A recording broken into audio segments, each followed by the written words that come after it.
yakae baye bate me baye bilelo nzo kwa kwei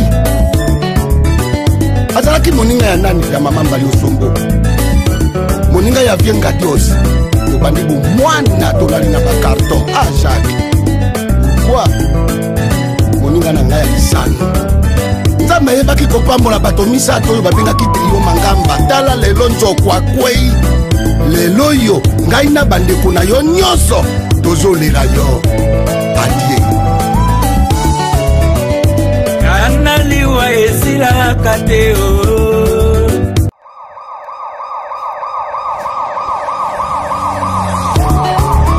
benangalo yakae baye bate me baye bilelo nzo kwa kwei azalaki moninga ya nani ya mama Mbali Osombo moninga ya vienga dios yobandi bu mwana tolali na bakarton Jacques kwa moninga na ngai ya lisano nzambe yebaki kopambola bato misato oyo babengaki trio mangamba tala lelo nzo kwa kwei lelo yo ngai na bandeko na yo nyonso tozolela yo adie kana liwa esila kateo yango yakasa mpe ya vie liwa yoponaka moto oyo alingi te akufa liwa otali na yo aveugle yokosumiwe omona te oyoka te olobaka te me onini yo olimbisaka te umemeli biso kayaya maître pai akeye mawa nakokanisa nakolela na yaya oh no no no no no nakokanisa nakolela maître pai akeye oh no no no no no nakokanisa nakolela mangwabu akeye soki oliwa te mbele namonaka damu soki liwa yoyo kaka mbele otikata eva pototuna ye mbuma nini ye aliaka pototuna ye bozoba nini ye asalaka mbuma nini eva oliaka ebenda liwa nakangela liwa kanda ti me nakangela yo eva otia biso na erreur monene ya la vie lelo mangwau ake nakokanisa nakolela na yaya oh na na na na na na na na na na nakokanisa nakolela maître pai akeye ave Jacques Mkoza nga peti na yo lali esobe na zone mati nakokanisa nakolela mangwabu akeye eliwa mawananga kala te toutaki kolela ye kala te toutaki kokunda kala te toutaki kolela ye kala te toutaki kolela elelo omemeli biso grand yaya liwa keba na baartiste ya Congo oliwa ye tika baartiste ya Congo maître pai soki okutani na maréchal sans souci opesela ngai ye ote mokili komplike na yaya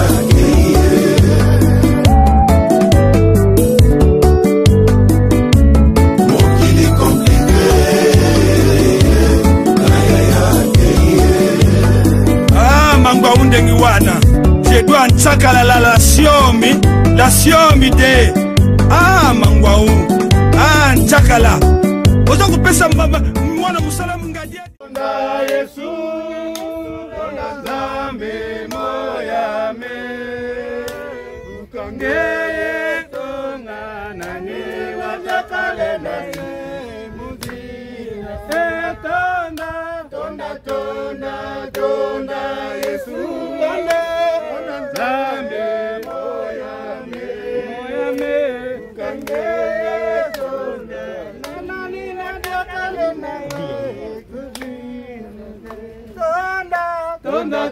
tonda tonda Yesu tonda nzambe moya meba mama tonda kangele tonda nani matakale naye didila se Zila Zulu yetu kwendi la ba mama Zila Zulu yetu kwendi la ba mama Zila Zulu yetu kwendi la ba mama Zila Zulu yetu kwendi la ba mama Zila Zulu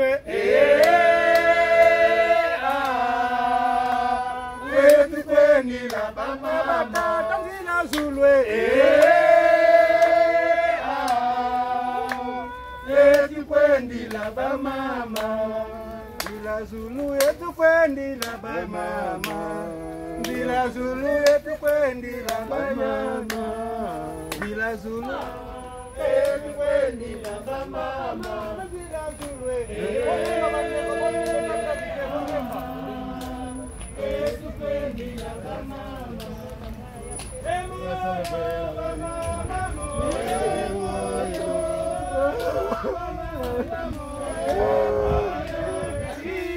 Yesu akobenganga ngayoyo nayotie Yesu akobenganga natika mabenose naganda Yesu mutelele suka ngayoyo nayotie Yesu akobenganga natika mabenose naganda Yesu mutelele suka kemba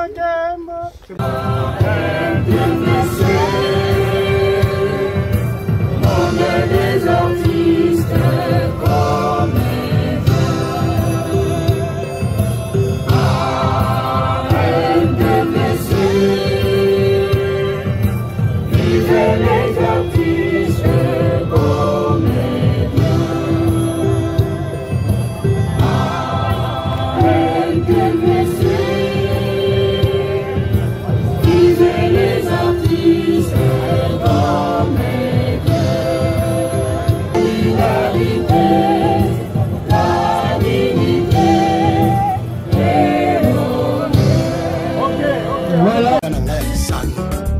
Nzambe yebaki kopambola bato misato oyo babengaki trio mangamba tala lelo nzoko akwei lelo yo ngai na bandeko na yo nyonso tozolela yo adie kana liwa esilaka te yango yakasa mpe ya vie liwa yoponaka moto oyo alingi te akufa liwa otali na yo aveugle yokosumiwe mona te oyoka te olobaka te me ponini yo olimbisaka te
Bien.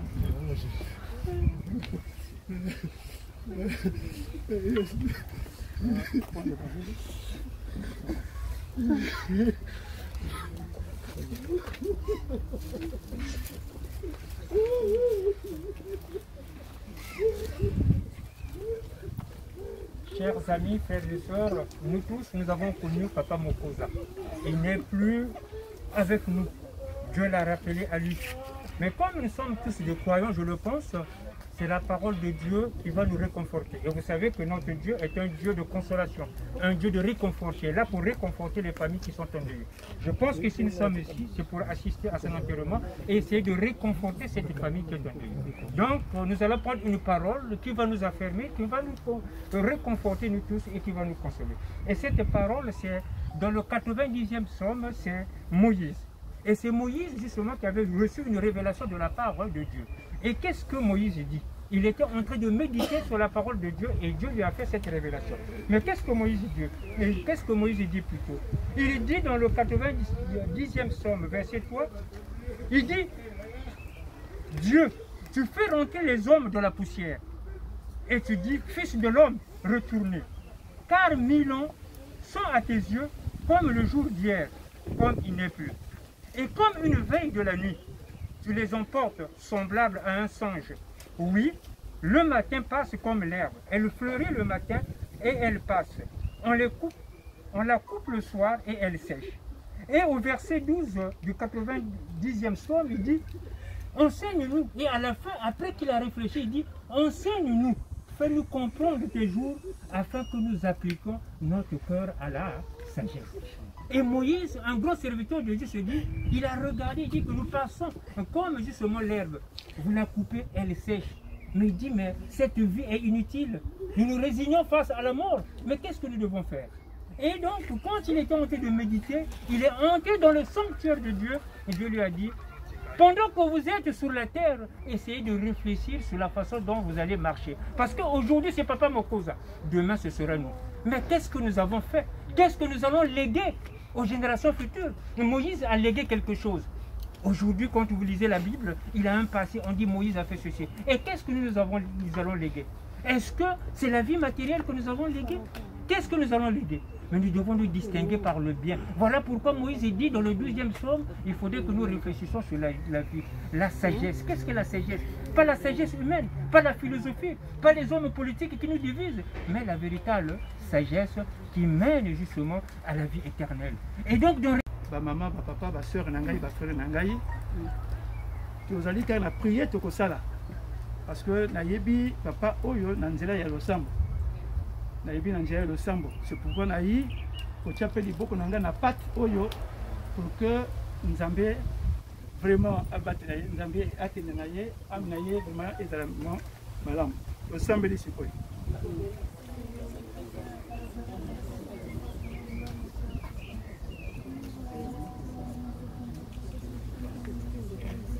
Nzambe betume kukumisa ngesa mutike nzambi ya moyo. Nzambi ngeme kuzama kilokolo yayi mutindu mpangi na beto mekupika beto. Yawi na mfumu bika na lulendu nange. Na nkembu nange. Bika mpebe yange ya nlongo ya kubwanda nkengi na mwela yayi mfumu na kilokolo yayi. Tata Nzambi ninge semaka zulu na toto ngemi kuzoza na ecclesiastes 3 tintangu yikele yazo kutukaka mwana entangu yikele ngo kubika luzingo yani Nzambi siamse dikanda ya yani Nzambi bomba bane ya yani Nzambi bomba mpeba kamaradi yani nyose mi ukuiza na kifulu yayi na kupesa yani tata Nzambi mbote ya mansukina eni yaltu nguloma nange Nzambi kulumuna gas nange samulendo nange kuvangama esamukemu nange kusalama ntangu nyoso na zulu vona toto na katikati na yani tata Nzambi kumtulendo betimokusika nge na moshe vozole wanda inga na mfuma nge tata mwana kinitwari ya mpevi ya ndongo. Notre Père qui est aux cieux, qui est dans notre sanctuaire, et ton nom vienne, et ta volonté soit faite sur la terre comme au ciel. Donne-nous aujourd'hui notre pain de ce jour. Pardonne-nous nos offenses, comme nous pardonnons aussi à ceux qui nous ont offensés. Et ne nous soumets pas à la tentation, mais délivre-nous du mal. Car c'est à toi qu'appartient le règne, la puissance et la gloire, pour le siècle des siècles.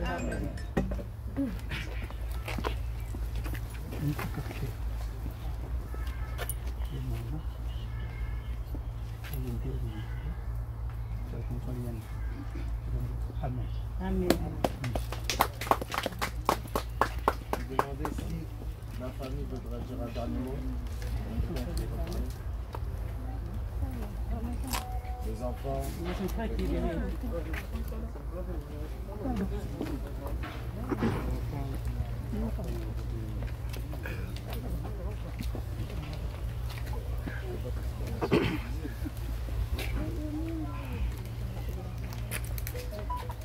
Jackie, ngaza mama leki, toye na baninga na yo na bandeko mosusu. Toye po tokunda yo belaki, de mokolone kuki tokunda yo. Tokunda yo na komba na Nzambe. Oza bandeko bebele, atmusubala malade, atmusubala misika ya Jackie. Waiba yeza te, Jackie oke malamu, asa bandeko na ebele. Jackie pasi. Ok, na kimia. Ok, na kimia. Ya anasani mabe, falo apeshe mwana yo.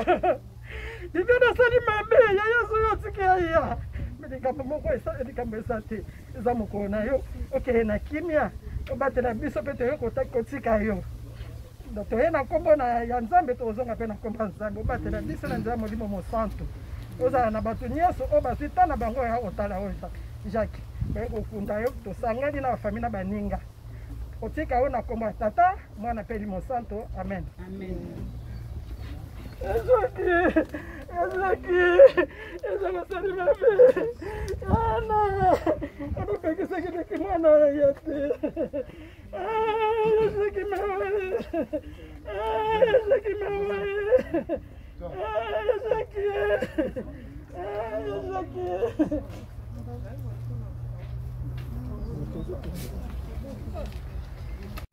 Ya Jacques, ngai nazaleki na yo, nazo ko se présenter au nom de la famille Mukoza, famille basée Belle suite. Il y a épidémie au ezali, alors monsieur moye baza ezate, mais c'est pas grave. Liwa eza nzela ya biso surtout. Obelaki, obikaki, tokumisaki Nzambe, topesaki même action de grâce yaya pour na yo. Tous les jours, dans la routine de la prière, pour tout sambela. Mais les loyaux, comme surpris, ok. Ce que zali, que plein Nzambe, ngonga Nzambe betaki, que pote na yo okende. Okende malamu, Nzambe ya yamba na kimia. Mais ce qui pèse à qui peut que ngonga Nzambe te, ezalaki que non que, et y a un bâtiment sous bazali derrière. Liwana yo yaya ngala zaleki nazo se présenter famille mobimba na kombo na Yesu Christ moto nyonso oyo asalaki yo mabe oyo azalaki sima derrière liwana yo kokende lokola zoba te mais faut landa ye moto wana pe lolenge yokufaki ye pe akokufa lolenge wana ngai nazaleki na yo na yebikisi te yaya oyebi na baneko toujours kotindela yo ma message ya Nzambe ba parole de Dieu ngai nazo koloba a pe nazo ko tanga maloba nga na kombo na Yesu Kristo moto nyonso salaki mabe ya ye pa landa lolenge yokufa ki brefement musuza koloba ya te otiki bana debi ke bana Nzambe mutabatelaka Nzambe abatela bana oyoyo apesa bango makasa apesa bango longue vie bakola basisa ba classe ba bala pote bayaka ta ko sala yo eloko musa koloba ya te bana baza mike bana lo bakoloba ya te oyo ngana lobi ekoki oke na kimia na kombo na Yesu Kristo amen. Amen. Ceux qui vont porter. Donner la parole à président Masumu, mais avant de faire ça, Maloba, la président Masumu, nous allons inviter les enfants qui vont allumer leurs bougies pour la Kola Kisake, papa Gotika, l'éternel à travers ses œuvres. Voilà, voilà, ils vont arriver, s'il vous plaît, le son, ils vont arriver. Voilà, la bougie est là. Et voilà, nous allons vous inviter, les enfants venez. Venez s'il vous plaît, commencez par ici, s'il vous plaît, par jeter un coup d'œil dans la symbolique que vous représentez, papa. Maintenant, les Zakuna, mais awa. Pour nous, c'est ça. Et là, on la cercueil, là, awa. Voilà, ça c'est la symbolique. Papa est là. Papa Sali Moussala Malam Makasi Namboka. Il restera éternel par ses œuvres. Il faut être fier de papa. Papa Sali Moussala Makasi. Tobeta Maboko Makasi pour l'artiste. Voilà. Vous allez maintenant avancer. Là où, voilà, avancer. Là vous allez placer ça les trois. Signe que papa restera éternel à travers ses œuvres. Yangwana, le long oiseau de voler plaque honorifique, il y a papa. S'il vous plaît, laissez votre gala. Ils vont placer les bougies. Laissez, le protocole va aider. Placer. Voilà. Voilà, symbolique Yabana, qui sont de cœur. Na, Nyansozo, les Kakuna, les enfants vont rentrer, accompagnés de leur père, qui est papa Lievin. Voilà, symbolique. Nous sommes.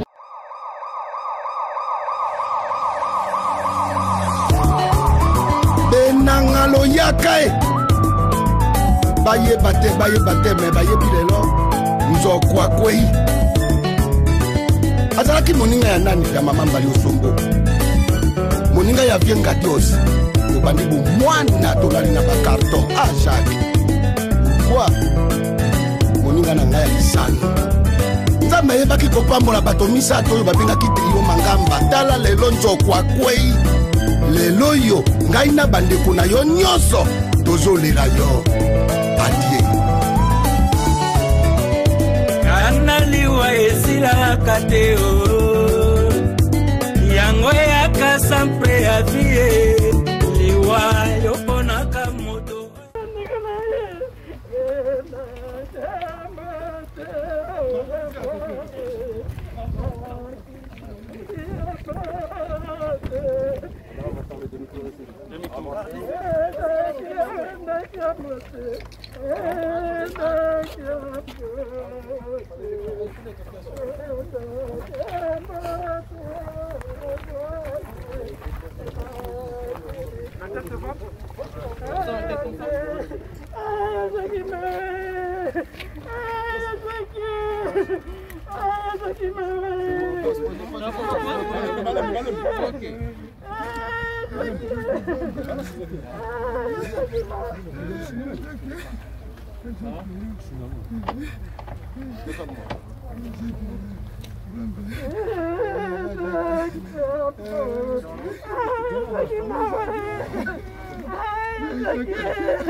Merci beaucoup, JC.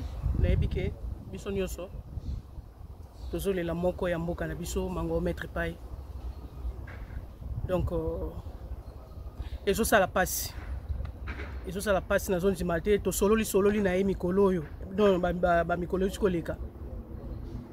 Zena ndenge zabo ifo to sangana yo Willy Mambu ba kata de to zena bango na kin. Gabriel to zaki na kin bijou la reine to zaki na déjà etikali kaka santé pour santé pa to benganga kalate. Lokola pena michopo aza awa to e bandenge nini ya kosala lisusu mouvement na biso etelema ngabite président problème ezate une semaine kaso 2 semaines boye ba obisanga ke donc mango wa kufi bana oyo mango wa sali ba biso oyo bazena papa na kolela yo vraiment tozolela yo biso nyoso bana na yo oyo sali ata ba tokotala ona ba œuvre na yo tokolela ka yo kaka lelo oyo batu bayebinga zena la guerrière zena yenga zena lisaka eza mango au maître pai bana mango au eza ba biso yeyo papa pasi motema pasi molimo na yo pe manakimia na ngomba yena yaka na nouvelle matawa na ndoka talibani matawa na ndoka talibani ça pour que bota bina note donc ça les bébé na nouvelle et donc aza papa na ai papa artistique na awa dai.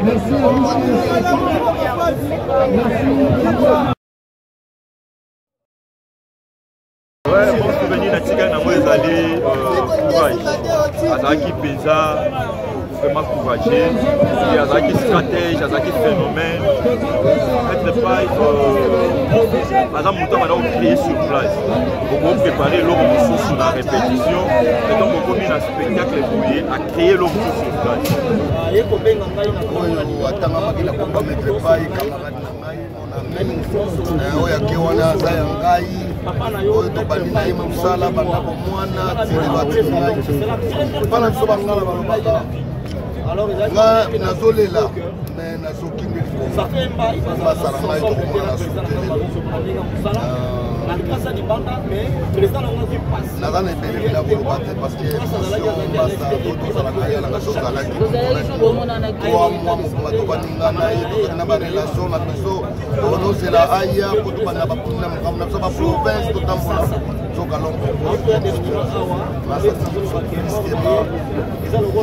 donc nazokomprendre kututemusika nzambe pasali oyo akobali kosala ya yeza te donc basengi bato moke artiste akei molimo lepema na kimia tomesanaki tosekaka na biso tokutana ta na chateau rouge lobo kolia nini yakaka na osekaka ngai ya atika ngai tomesana na biso komona surtout nasalaka na 25 mètres fona kutana ne na train yo kokanga nga bakoto oyo nga biaga ya tokutana nzela toyaki na tournage moko tosalaki tosololaki lokola motu tosi tomesanaka na ye kala azalaki yaya yebali ne kofanda baleki na ye nga neti nga na monde oyo nga naza lokola neti koko na ye ya lokola koko na ye parce que bato oyo nabime epa na bango bauta epa na ye abanda koloba na nga bonga bi love yo koko ya mwana ayebisa molai molai omoni koko yanga na nga na bakoko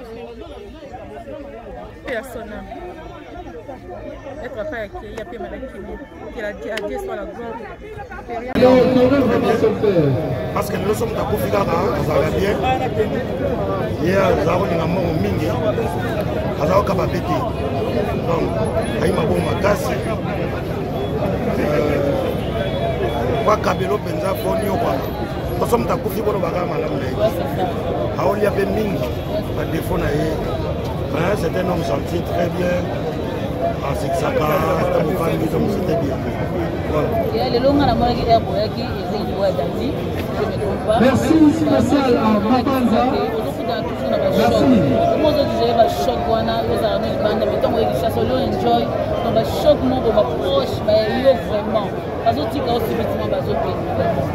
Et ça, là, toujours pas, c'est parce que nous, moi, je enjoy ma langue, c'est pour ma proche, parce que nous, moi, tout ça, là, parce que nous avons appelé ça, donc ça fait très mal. Et nous avons fait la bateau, nous avons fait la bateau. Nous avons interpellé, nous avons tous à la moi, pour ça, c'est mon tour, nous avons basali, et puis nous avons fait. Voilà, mon quai.